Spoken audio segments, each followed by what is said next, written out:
Hey, my top 3 ways I stay sober. 1, I remember the darkness of my addiction. I don't let recovery fool me or trick me because alcohol and drugs are insidious. So when you're in recovery, you can start feeling super powerful, mega empowered, and feeling like you could take on the world. And then you could start thinking slippery, dumb shit like, I could have one drink, and one drink is all we need to go off to the races. So I always remember the darkness. I remember the times where I was at my lowest. I always recollect my rock bottom, but I never fool myself thinking I could play with alcohol because I understand the dangers of alcoholism and my addiction. Remember the darkness. The other thing I do is I practice radical love and self-care.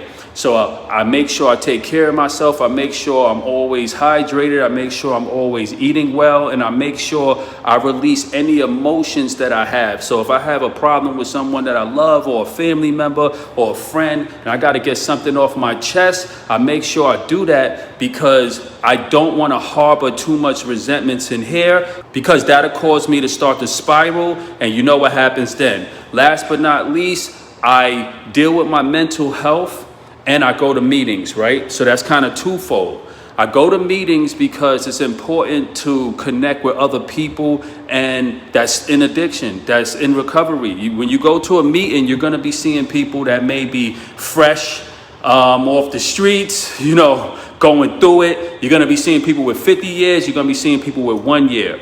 It gives you connection and community. A lot of us feel like we're by ourselves simply because we're not going to enough meetings and we're not dealing with enough people in real life in recovery. Lastly, if you don't deal with the source of your addiction, which is your mental health, grief, pain, and trauma, and the underlying root causes of why you was getting drunk and getting high to cope, you're going to fall off the wagon again, right? So let's do a recap. 1, I remember the darkness. I don't trick myself to thinking that I could have one drink. 2, practice radical self-care and love. And 3, go to meetings and check your mental health, okay? Comorbidities and comorbid addiction is real, and I want you guys to be able to win. I'm Pop Buchanan. I'm 12 years sober. Alcohol was my drug of choice, and I'm excited to say that I beat that for good. So I'll catch you guys on the other side.